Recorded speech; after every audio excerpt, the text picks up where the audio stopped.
ꯑꯌꯨꯛꯀꯤ ꯐꯖꯔꯕ ꯃꯍꯧꯁꯥꯒꯤ ꯁꯛꯇꯝꯗꯨꯗ ꯍꯦꯟꯅ ꯃꯒꯨꯟ ꯍꯥꯞꯂꯤꯕ ꯉꯥꯡꯂꯩꯅꯕ ꯃꯆꯨꯒꯤ ꯀꯣꯔꯧ ꯃꯥꯒꯤ ꯃꯁꯛꯇꯨꯅꯤ ꯁꯅꯥꯗ ꯇꯝꯐꯥ ꯊꯤꯟꯕ ꯍꯥꯏꯅꯔꯤꯕꯁꯤ꯫ ꯑꯗꯨꯕꯨ ꯊꯣꯡꯅꯥꯎꯒꯤ ꯄꯔꯗꯥꯔ ꯃꯔꯨꯝꯗꯒꯤ ꯀꯨꯐꯦꯠ ꯀꯥꯐꯦꯠ ꯇꯧꯅ ꯂꯤꯁꯤꯜꯂꯛꯂꯤꯕ ꯅꯨꯡꯁꯥ ꯃꯉꯥꯜꯗꯨ ꯀꯥꯗꯨꯗ ꯂꯩꯔꯤꯕ ꯃꯤꯑꯣꯏꯁꯤꯡꯗ ꯂꯛꯅꯕꯒꯨꯝ ꯑꯃꯨꯛꯁꯨ ꯃꯥꯜꯂꯤ ꯃꯇꯧꯗꯣ꯫ ꯉꯥꯊꯔꯞ ꯇꯧꯅ ꯐꯃꯨꯡꯗ ꯍꯤꯞꯂꯒ ꯃꯆꯤꯟ ꯃꯆꯥꯗꯨ ꯈꯖꯤꯛ ꯇꯨꯝꯊꯣꯛꯇꯨꯅ ꯅꯣꯟꯊꯔꯒ ꯐꯝꯂꯤ ꯂꯤꯌꯥ꯫ ꯅꯥꯀꯟꯗ ꯕꯣꯕꯣꯅ ꯃꯥꯒꯤ ꯐꯃꯨꯡꯗꯨ ꯁꯦꯝꯖꯤꯟꯕꯤꯔꯤ꯫ ꯌꯦꯡꯉꯣꯏ, ꯗꯣꯛꯇꯔꯒꯤ ꯔꯥꯎꯟ ꯂꯥꯛꯑꯅꯤ꯫ ꯃꯤꯅ ꯍꯪꯕ ꯉꯥꯡꯕꯗꯣ ꯐꯖꯅ ꯈꯨꯝꯃꯨꯀꯣ꯫ ꯑꯩꯒꯤ ꯐꯣꯟ ꯄꯤꯔꯛꯑꯣ꯫ ꯑꯣꯟꯅ ꯇꯩꯅꯅ ꯈꯨꯝꯂꯛꯈꯤꯕꯅꯤ ꯃꯥꯒꯤ ꯑꯣꯏꯔꯤꯕ ꯐꯤꯕꯝꯁꯤꯅ ꯐꯣꯟ, ꯁꯣꯁꯤꯌꯦꯜ ꯃꯤꯗꯤꯌꯥ ꯑꯃꯠꯇ ꯄꯥꯏꯍꯟꯗꯕꯅ ꯆꯨꯝꯒꯅꯤ ꯈꯟꯕꯒꯤꯅꯤ꯫ ꯌꯥꯔꯣꯏ, ꯄꯥꯏꯕ ꯌꯥꯔꯣꯏ ꯍꯥꯏꯔꯦꯗꯅ꯫ ꯑꯩ ꯔꯨꯕꯤꯗ ꯀꯩꯅꯣꯝꯇ ꯍꯥꯏꯒꯦ ꯇꯧꯕꯅꯤ꯫ ꯀꯔꯤ ꯍꯥꯏꯒꯦ ꯍꯥꯏꯕꯅꯣ?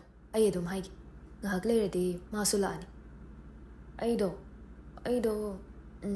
ꯑꯩꯒꯤ ꯄꯣꯠ ꯆꯩ ꯈꯔ ꯄꯨꯕꯤꯔꯛꯑꯣꯅ ꯍꯥꯏꯒꯦ ꯇꯧꯕꯅꯦꯕ꯫ ꯕꯣꯕꯣ ꯁꯣꯔ ꯁꯥꯡꯅ ꯍꯣꯟꯗꯣꯛꯂꯒ ꯐꯣꯟꯗꯨ ꯂꯤꯌꯥꯗ ꯄꯤꯔꯛꯏ꯫ ꯑꯗꯨꯕꯨ ꯅꯥꯀꯟꯗ ꯑꯗꯨꯃꯛ ꯂꯦꯞꯇꯨꯅ ꯂꯩ꯫ ꯃꯦꯠꯂꯨ, ꯑꯩꯒꯤ ꯃꯥꯡꯗ ꯃꯦꯠꯀꯗꯕ꯫ ꯑꯁ, ꯇꯜꯂꯤꯍꯦ ꯑꯋꯣꯏꯕ꯫ ꯂꯤꯌꯥ ꯎꯄꯥꯏ ꯂꯩꯇ꯭ꯔꯗꯨꯅ ꯔꯨꯕꯤꯗ ꯃꯥꯒꯤ ꯄꯣꯠ ꯆꯩ ꯈꯔ ꯄꯥꯏꯕꯤꯔꯛꯑꯣ ꯍꯥꯏꯔꯝꯃꯤ꯫ ꯐꯣꯟ, ꯁꯣꯁꯤꯌꯦꯜ ꯃꯤꯗꯤꯌా ꯑꯃꯠꯇ ꯄꯥꯏꯕ ꯌꯥꯗꯕꯅ ꯃꯇꯝ ꯂꯦꯟꯅꯕ ꯂꯥꯏꯔꯤꯛ ꯈꯔ ꯂꯩꯕꯤꯔꯛꯑꯣꯁꯨ ꯍꯥꯏꯔꯝꯃꯤ꯫ ꯃꯇꯝꯕꯨ ꯁꯪꯂꯕꯗꯤ ꯂꯤꯌꯥ ꯃꯈꯨꯠꯇ ꯂꯥꯏꯔꯤꯛ ꯑꯃ ꯄꯥꯏꯗꯨꯅ ꯍꯥꯟꯅꯗꯒꯤꯁꯨ ꯂꯥꯏꯔꯤꯛ ꯄꯥꯕꯒꯤ ꯍꯩꯅꯕꯤ ꯑꯃ ꯑꯗꯨꯝ ꯂꯩꯔꯛꯄꯅꯤ꯫ ꯃꯍꯥꯛꯅ ꯄꯥꯒꯦ ꯈꯟꯈꯤꯕ ꯅꯣꯕꯦꯜ ꯃꯃꯤꯡ ꯅꯤꯡꯁꯤꯡꯂꯗꯨꯅ ꯂꯤꯁ ꯁꯦꯝꯂꯒ ꯔꯨꯕꯤꯗ ꯊꯥꯔꯝꯃꯤ꯫ ꯃꯗꯨ ꯍꯦꯛ ꯂꯣꯏꯕꯒ ꯕꯣꯕꯣ ꯐꯣꯟꯗꯣ ꯑꯃꯨꯛ ꯐꯠ ꯃꯨꯟꯈꯤ꯫ ꯈꯪꯂꯕꯅꯤ ꯃꯍꯥꯛꯁꯨ ꯕꯣꯕꯣꯅ ꯇꯧꯔꯤꯕꯁꯤꯡꯗꯨꯒꯤ ꯃꯔꯝ꯫ ꯑꯗꯨꯕꯨ ꯐꯅꯌꯥꯝ ꯁꯥꯎꯅꯤꯡꯂꯕꯁꯨ ꯃꯥꯒꯤ ꯐꯅꯕꯅꯤ ꯈꯟꯗꯨꯅ ꯀꯔꯤꯁꯨ ꯃꯈꯥ ꯇꯥꯔꯨꯗ꯭ꯔꯦ ꯃꯥꯁꯨ꯫ ꯌꯥꯏꯆꯦꯟꯕꯔꯣ?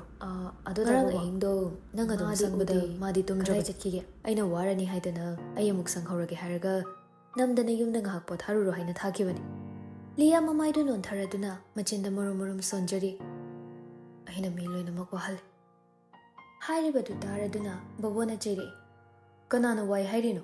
ꯍꯥ? ꯁꯦꯔꯥꯟ ꯇꯨꯔꯥꯟ ꯋꯥꯈꯜ ꯈꯟꯅꯨ꯫ ꯋꯥꯈꯜ ꯅꯨꯡꯉꯥꯏꯅ ꯂꯩꯒꯗꯕꯅꯤ꯫ ꯊꯨꯅ ꯐꯒꯠꯂꯒꯅꯦ ꯑꯃꯨꯛ ꯅꯩꯕ ꯍꯧꯔꯗꯕꯅꯤ꯫ ꯅꯪꯒꯤ ꯄ꯭ꯔꯤꯊꯤꯕꯤ ꯈꯨꯅꯥꯎꯕꯤꯗ ꯎꯡꯕꯤ ꯚꯥꯏꯞꯁꯇꯣ ꯑꯃꯨꯛ ꯇꯧꯈꯥꯏꯔꯗꯕꯅꯤ꯫ ꯕꯣꯕꯣꯒꯤ ꯃꯇꯧꯗꯨꯗ ꯈꯖꯤꯛ ꯅꯣꯛꯏ꯫ ꯆꯨꯝꯃꯤ, ꯋꯥꯈꯜ ꯁꯣꯟꯊꯕ ꯌꯥꯗꯦ꯫ ꯇꯧꯒꯗꯕ ꯃꯊꯧ ꯌꯥꯝꯃꯤ, ꯄꯥꯡꯊꯣꯛꯀꯗꯕ ꯊꯧꯗꯥꯡ ꯌꯥꯝꯅ ꯂꯩꯔꯤ꯫ ꯃꯦꯗꯥꯝꯁꯨ ꯉꯔꯥꯡ ꯑꯍꯤꯡ ꯂꯥꯛꯑꯝꯕꯅꯤ꯫ ꯅꯨꯃꯤꯗꯥꯡ ꯑꯣꯏꯕꯗꯨꯗ ꯗꯣꯛꯇꯔ ꯎꯅꯔꯝꯂꯒ ꯑꯗꯨꯝ ꯍꯟꯈ꯭ꯔꯦ꯫ ꯉꯁꯤ ꯑꯃꯨꯛ ꯂꯥꯛꯀꯅꯤ ꯍꯥꯏꯔꯝꯕꯅꯤ꯫ ꯅꯪ ꯐꯒꯠꯇ꯭ꯔꯤꯐꯥꯎ ꯁꯤꯗ ꯂꯩꯒꯗꯕꯅꯤ ꯍꯥꯏꯕꯅꯤ꯫ ꯉꯝꯃꯣꯏ, ꯁꯣꯔ ꯐꯨꯡꯒꯠꯂꯦ꯫ ꯑꯩ ꯁꯤꯗ ꯁꯨꯛꯂꯩ ꯂꯩꯔꯣꯏ꯫ ꯍꯧꯖꯤꯛ ꯗꯣꯛꯇꯔ ꯔꯥꯎꯟ ꯂꯥꯛꯄꯗ ꯑꯩꯒꯤ ꯗꯤꯆꯥꯔꯖ ꯀꯥꯔꯗ ꯏꯔꯝꯃꯣꯅ ꯍꯥꯏꯗꯣꯏꯅꯤ꯫ ꯅꯪꯅꯅꯦ ꯐꯅꯌꯥꯝ ꯏꯁꯧ ꯏꯔꯥꯡ ꯇꯧꯔꯁꯨ ꯎꯄꯥꯏ ꯁꯨꯡꯂꯩ ꯍꯦꯛ ꯂꯩꯔꯔꯣꯏ꯫ ꯃꯦꯗꯥꯝꯅ ꯍꯥꯏꯕꯅꯤꯅ ꯑꯩꯁꯨ ꯅꯪꯒꯤ ꯁꯥꯏꯠꯇ ꯂꯦꯞꯄ ꯉꯝꯃꯔꯣꯏ ꯍꯟꯗꯛꯇꯤ꯫ ꯁꯣꯔ ꯐꯤ ꯐꯤ ꯀꯥꯝꯗꯨꯅ ꯁꯥꯎꯔꯤꯕ ꯂꯤꯌꯥꯒꯤ ꯃꯇꯧꯗꯣ ꯀꯩꯁꯨ ꯅꯥꯆꯨꯡꯗ ꯕꯣꯕꯣꯁꯨ ꯃꯥꯅ ꯊꯣꯛꯄ ꯇꯧꯗꯨꯅ ꯂꯩ꯫ ꯇꯥꯟꯖꯥꯗꯨꯗ ꯃꯈꯣꯏꯒꯤ ꯊꯣꯡꯗꯨ ꯊꯤꯜꯂꯛꯏ꯫ ꯕꯣꯕꯣꯅ ꯍꯥꯡꯗꯣꯛꯂꯗꯨꯅ ꯋꯥꯏꯠ ꯀꯣꯠ ꯂꯤꯠꯄ ꯃꯈꯣꯏ ꯑꯍꯨꯝ ꯃꯔꯤ ꯆꯪꯂꯛꯏ꯫ ꯗꯣꯛꯇꯔꯁꯤꯡꯅꯤ꯫ ꯃꯈꯣꯏꯒꯤ ꯃꯔꯛꯇ ꯗꯣꯛꯇꯔ ꯌꯥꯏꯁꯅꯥꯒ ꯗꯣꯛꯇꯔ ꯑꯟꯖꯂꯤꯒꯁꯨ ꯌꯥꯎꯔꯛꯂꯤ꯫ ꯂꯤꯌꯥ, ꯒꯨꯗ ꯃꯣꯔꯅꯤꯡ꯫ ꯍꯛꯆꯥꯡ ꯈꯔ ꯅꯨꯡꯉꯥꯏꯔꯕꯣ?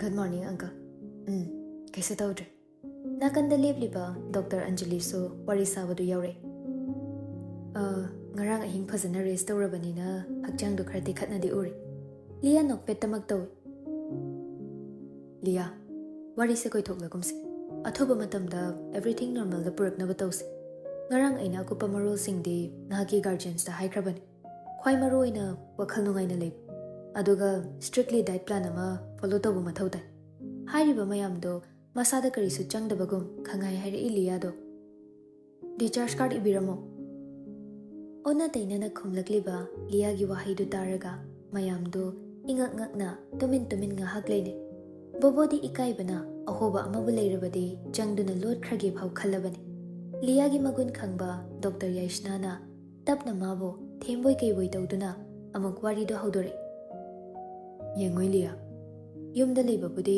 ꯁꯤꯗ ꯂꯩꯕꯅ ꯍꯦꯟꯅ ꯐꯒꯅꯤ ꯍꯥꯏꯅ ꯈꯜꯂꯤ ꯑꯪꯀꯜꯅꯁꯨ꯫ ꯁꯤꯗꯗꯤ ꯅꯪꯕꯨ ꯃꯤꯀꯨꯞ ꯈꯨꯗꯤꯡ ꯀꯨꯞꯅ ꯌꯦꯡꯁꯤꯟꯅꯕ ꯃꯤꯁꯨ ꯂꯩꯒꯅꯤ꯫ ꯁꯦꯀ꯭ꯌꯨꯔꯤꯇꯤꯒꯤꯗꯤ ꯀꯩꯁꯨ ꯈꯟꯒꯅꯨ꯫ VIP ꯋꯥꯔꯗ ꯁꯦꯀ꯭ꯌꯨꯔꯤꯇꯤꯁꯨ ꯑꯩꯅ ꯍꯦꯟꯅ ꯇꯥꯏꯠ ꯑꯣꯏꯍꯜꯂꯕꯅꯤ꯫ ꯃꯤꯗꯤꯌꯥꯗ ꯂꯤꯛ ꯑꯣꯏꯗꯅꯕ ꯑꯩꯒꯤ ꯐꯨꯜ ꯔꯦꯁꯄꯣꯟꯁꯤꯕꯤꯂꯤꯇꯤꯅꯤ꯫ ꯅꯪꯅ ꯄꯥꯝꯕ ꯀꯔꯤ ꯂꯩꯕꯅꯣ ꯍꯦꯛꯇ ꯍꯥꯏꯌꯨ, ꯑꯪꯀꯜꯅ ꯂꯣꯏꯅ ꯁꯤꯟꯒꯦ꯫ ꯗꯤꯆꯥꯔꯖ ꯀꯥꯔꯗ ꯗꯤꯆꯥꯔꯖ ꯇꯧꯕꯤꯔꯣ꯫ ꯑꯃꯨꯛꯁꯨ ꯊꯧꯁꯥꯗꯅ ꯈꯨꯝꯂꯛꯈꯤꯕꯅꯤ magi paukhomduda Dr. Anjali ngakjanana yengli.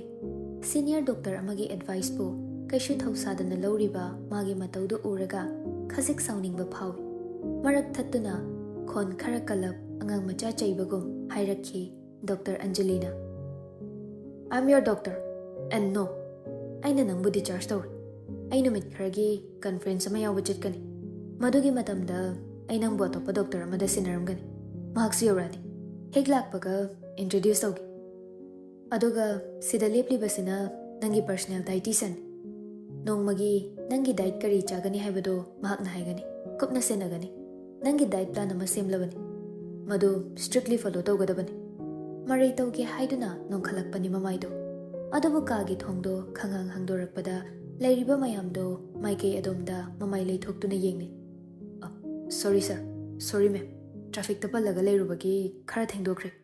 Khonjal adomda Dr. Anjali mamai leithoktuna yenglaga khumle. It's okay. Matang chapchar. Lia. Aina conference ki chatkringaida aigi mahut oina legadaba nangi doctor. Dr. Lamyanba. Aigi most trusted student. Every day aina nangi pao mangondagi laugani. Ngasaidagi misakto kaduda hek changlakpadagi Liaga bobogadi mamit gupta ngakna yengduna leikrabani. Hausikna amuk Liagi doctor ni harakpaduda bobodi mamit mana lauthokduna sor thingkibagum leikre. Liadi wahai singdu tarabaso maithongda reaction amatta utte. Harauba, sauningba, pendaba, waroba. Khaliba wakhaldugi mami maithongda majit maphawa tade. Dr. Anjali amuk makhatare. Makhata basidi Dr. Lamyanbada loina sinaragi. Dietitian ga coordinate tawraga kupna plan do sindokla. Ngasigi vital so check tawthoklaga horen aingonda report tawro. Yes ma'am.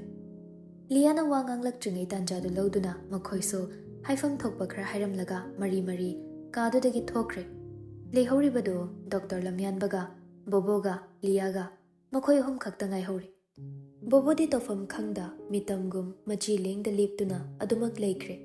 Dr. Lamyanba bed ki nakanda liptuna tapna haire. Vitals to check togadabane. Khutum to bibirakira. Khonjel, magi khonjel, wahai, magi wahai. Hairakliba magi wahai singdu taraga sor asangba mohondoktuna Lia mamaido nakande yenglaga khumle. Monitor screen sida thoisina kari. Apangba Lia nate makhutu blanket manungda thamladuna tawrakhiba maraini. Sometimes machine say masing khara dum chenabas yaw. Manually on bana khwaidagi chumba oibagini. Madu phana hairabaso Lia makhutu tingthorakte tawribani ningai anam kanbi Liado. Nurse na check tobadi yadabra. Vitals kumba check tobadi sister na tobadaine. Khangdaba nate tawriba maridugi maram Dr. Lamyanbaso. Masado khasik fatharaduna amuk tapna makhatare. Madam na engonda directly vitals check tobana hairambani. Aigidi senior gi order inform toy. Aigi thawni. Lia fana kuina masado machi lingda tumin phamduna le anido angam tanabagum amaduso ngaiduna dumakle. Kaina thangda Lia tapna makhutto blanket manungdagi lauthore. Lamyanbasu tingthorakliba Liagi khudangdo tapna thengi. Thodli hainariba unsani adubu thenglakpadadi Liagi khudangda chaina phawbagum tawri. Masing khangda omsinduna leiramba chaina khudingmak thoglaktuna sokliba magi khudangduda ulap chaitheng pirakpagum phawri. Atopa makhut amado khudum chetna tasinduna khangi. Ashonbini haina khini haina khanbagira anam kanbi Liado maithongdadi karisu tawdabagum tumin phamli. Saklon olibra maikhum amabu uplibra. Kagi thongdu khangang hangdorakhibani. Thangnaba mikupta khud amana Lamyanbagi khudangdu paiduna khangching ching thokkibani. Mamai amuk onsilaktuna Lamyanbagi thabakta safu kanna amuk illi. Tushingi tawbado bobona tanja chana ngakpadagi kaishudi tawhaudre. Nang mafamsida. Nang disida kaidaino. Ruby ni. Mai hauba makai asawa uthoktuna hanglakkiba wahangni. Lamyanba litliba magi angoba aprondo haifet semladuna Ruby da usitaba meeting amaga loinana paukhom pire. Ai magi doctor. Kasida nang na patient unaba lakpadagi. Magi doctor aina mabu unaba lakpane hena right le. Wahai singdu tabada Ruby amukso Lamyanbagi maikaida chongsinge tawi. Adubo Ruby, khonjel amakhak, wahi amakhak, minggaw amakhak, misak amakhak na khuzing oiriba mahakna, asuk chawba sakti pairiba sina kamdaunano. Ruby tauge khalamba khudingmak mikuptuda chap lepkhibani. Kawrakliba magi khonjel adomda onthoktuna yengle. Karigi khamlibano haina warona hangliba marol lonba magi mityengni. Ruby, he is my doctor. Magi di mathoni. Makha taba ngamde Liagi wahai singdu tabada. Ruby mana purakliba Liagi pocha yawba begdo nakanda thanamlaga kadudagi saurangna na thokibani. Lamyanba mana ngamle khanbagom nokfet tawri. Mabu yetpinaba kanasu leitre haiduna Liagi vitals check tawbado makha chathe. Loiraba matung boboda onsilaktuna. Tabubo, nungairi ko? Ahoy. Mamit mana itak thakat na khomladuna haifet Liada amuk mamay onthoktuna yengi. Mitchi na pairap pisumdasu khazik inkhatladuna yenglamba Liagi mityengdo bobo mihuldu paithokraboy khalle. Lamyanba amuk khazik noksinaraduna dabubo magi diet chart ne dietitian dagi aina dabubo hoigisu oinaba na copy ma purakpani. Palama simduna piraklibado bobo na lawshili. Chinbaldi phochin khraba male ngasaigi Liagi mityengduda. Masigi breakfast tagi horaga chart to the iribasingdo loinamak follow to bahoragani. Aina hojik thokibaga hairamagi magi breakfast pasilagnaba. Bobo handa mukti mangak to khasik nomi. Lamyanba chatlamdaida Liada haifet yengladuna noklambani. Minoktugi arthana kari amuk oigadoribano. Adubu oiningba ama oirasano. Madugi wahan thok khangningba machit amata phawdre hojikte. Matam amada adu khoida jaramba magi minokto ngasidi khalli. Mamaidudagi fuktoklaga langthokpa yaramlabadi onthokna nungai khranida haina khangde awonbana haksi matamnabu purakpra natraga miyoibagi lichat nahaka sagonaraga bulakpra lamyanba kadudagi thokle mapan hek thoklakpaga khazik nokladuna machinda tumin sonje ngasi so hongbaleit mapa channa theina khibani khagembaga yaichenbaga lakpada thausadana khongkapto ahom mari thanglurabani Chapli Pikhagemba. Ida. Ochiki doctor do not work pado, Godomdeno, Somdero. Matau to the YAICHENBA, Nakchan and Ying, Kumle Imahakso. Gonano, Ojichakiban Padro. Some VIP what they told Panatrane. Wahai sing to Hectavaga, Kagemba Machinda, Marol Mari Losinpam Kangdaba, Karikarino, Murumurum Sonduna, Hato, Chenchat Kibani. YAICHENBA Sukarito Rabano Haina, Pakatna Matung Inare.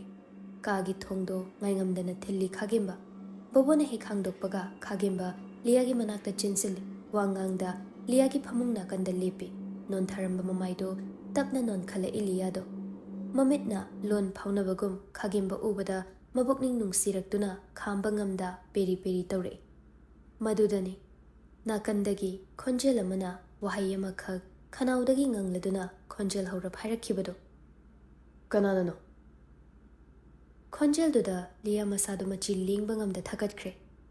Kangludabani, Kagembaga punna, YAICHENBA lakmine haibado. Lia tapna, mamaidu lay thoraktuna, YAICHENBA nan lip liba mai kaide yengde. Lurabamagi meshnada, laijagi irik ihaurambaduda, YAICHENBA kutum kanata sinduna kangi. Thawai pan bakananano, matwai loge haiduna, Khalli Wakhalda.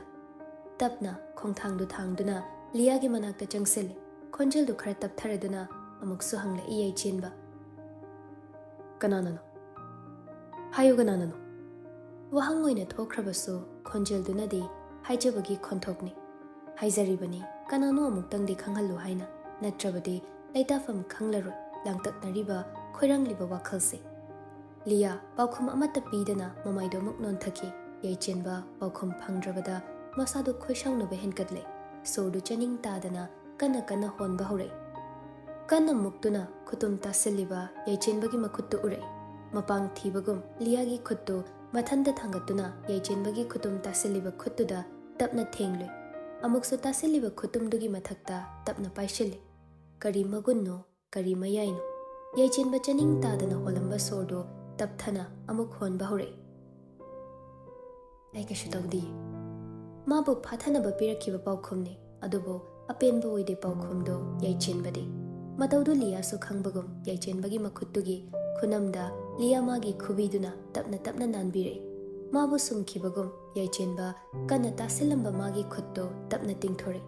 masini makhoi ani khaki oiba kanasu khangdaba nungda faunaba lon haibado theliba thongdo bobona chattuna hangdokloi nupi ma changle Lia gi breakfast purakpani breakfast to phasana semlam laga thokre nupi do YAICHENBA changsinduna haifet yengi apple nuts brown bread omelette carrot juice ngasi dagi magi diet plan amma phasana follow to ba horani na haibani se magi diet chart ki copy ni magi chaba thakpagi pungsing do aikhoi su khangna ba haidana YAICHENBA bobona pirakliba file do loduna yengi ngarang chawrakpa ma bobona hairabaso mahak masana khodingmak hakthengna kupna yengbaduni YAICHENBA na pamlibase patient profile name Lia age 25 years height 171 cm weight 45 kg BMI 15.3 kg per square meter calorie 1800 kilocalorie per kg per IBW protein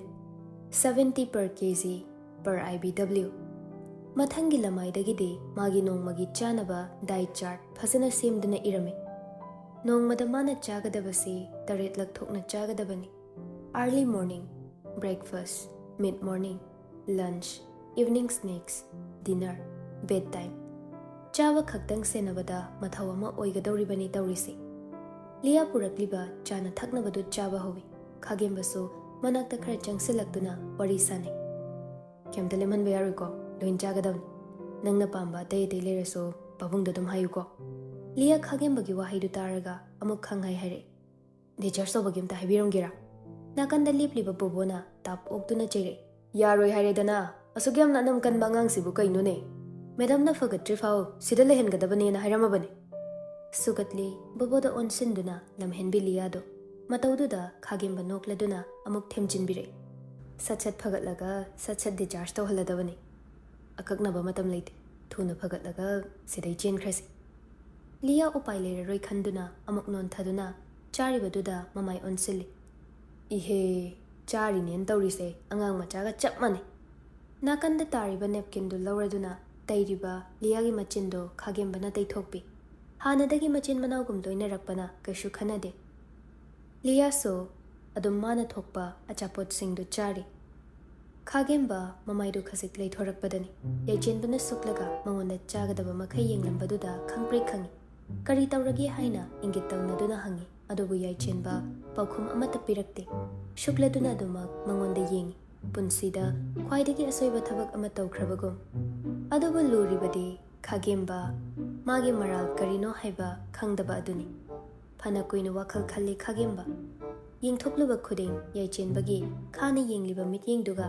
hekta mitchanaroi tawfam khangda khagemba Liana chapot charibado tumin yengduna le matangduda gyan khangta tarakpagum khagemba mamai khangle leithoraklaga YAICHENBA da laknabagum chinbaldu chingkhalap tawna noksile thangnaba mikuptana nakanda tariba napkin do amuk paikhatkibani loin tairine tawrise somdasu khara tair somdasu taibra thawoina tawge haiduna tawribani khagemba na Lia gi mamai do karimta taiba natte taithokpa saribani YAICHENBA gi mataw yenge khanduna khanghaude kamdawnano khagemba gi khuttagi YAICHENBA na napkin do munkibani nakanda thamliba dustbin duda saurangna hundokhi matawduda boboga Lia ga ngakna yengduna leirami khagemba de machindu khazek khumladuna maya higatli YAICHENBA mana hujik tawkhiba matawdo karino haiba bhab tare wahang amaga loinana yengliba boboga Lia ga gi meeting dugi paukhum amade pidaba yaroi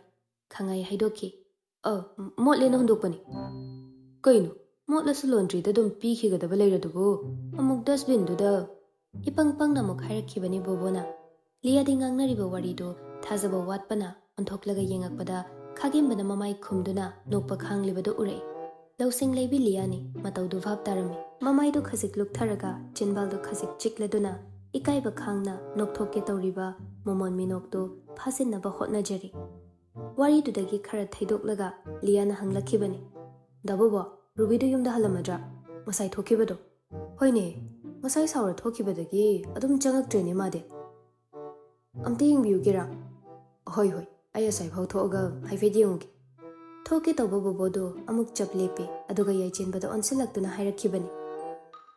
Ibungo, nang rubido asoi phawda thoga yongera. Madam do ibe ma unaba lakani na haibani. Madam lakpada ai amuk leitradi amuk nungairaroi. Bobona hairakliba wafamdo YAICHENBA hoi mai kaisu khumde. Ngaiha khanjanaraga le. Ngahaki mamangda oikiba liyagi matawdu ningsinglubada YAICHENBA liyagi manaktagi mikup amaphaw lapna leiningdabani. Aduba muksu mama lakani haibaduda YAICHENBA mamabu uningba phawde waroba phatri ningai chawbado. Matawdu khangladuna khagembana YAICHENBA bu lengjumda koladuna law ibain thorase. Ai sumogi hospital se kya hainade. Phana VIP room oirasune. Yade. Isa se dum ifun phungaleba. Wangang na chingduna puthokibani YAICHENBA bu. Liya boboda mamit paina yengduna lerami. Bobo usinnada mana thokpa matawduna le. Makhoina khangdrabasu pumnamaki fanaba khanduna bobonadi tawkhibani. Office ki kada thetliba ghari duda yenglubada pungdu 13 tagadawramle. Liyagi manaka chatkadabani thengkhre haiduna Juni do prap lotion-duna thokle. Lift do ground floor da namduna magi driver da chatnaba phone tawi. Ground floor do hek yobaga makhoigi head security do chensilaktuna Madam somdoina chatpiru asomda problem macha ma thoi but everything is under control. Kashu khanbigano. Wahai duda Juni chingnarab hangle. Kaidoba yaroge kari problem no. Juni wa ngang na makhongdo chatkanu hariba maikai do da thangkibani. Head security do tawriba irang du toina thokpana Juni bu matha sahaningdabagi makhoina thokpa control tawnaba hotnarage khanbagini. Adubu madu pumnamak haibagi tanja phangkhidre Juni mafamdo yokibana hanki. Thado ai changi ai manung changi kayam kuina nakhoina ibu thingba ngamgadoribana thado ai bu khamgana. Law khongliba khonjel do mayik sengba hengkale. Khonjel do naksilakpa khuding Juni gi mihulgi khongjel so hengat lakibani. Nupi security singna muknaduna angawbigum lauriba nupi dugi saktam mayek singna ure. Juni thanglamba khongthang chap lepkibani. Hakchangda yauramba thauna pumba mayeng takibagum. Pangal amate yaudrabagum. Mitam gumna leptuna leikibani.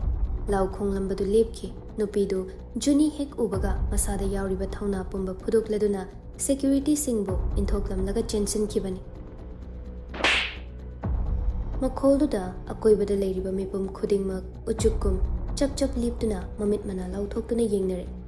Makholdu khaktani China di phawdabagum Juni machi lingda tumin liptuna dumak leire. Ayakpa khonjel amana mangonda onsinduna kanna muk laurakhibani. Ikai khangdabi napot chunatana napot chari do kaigina migi mapot munbi he ikai khangdabi kai khangdabi oiragi ikai khangdabi nangidama Hanglagi China kaya sunangidama, lauragi saklon kaya sunangidama, mapoksimadi nangidamakni.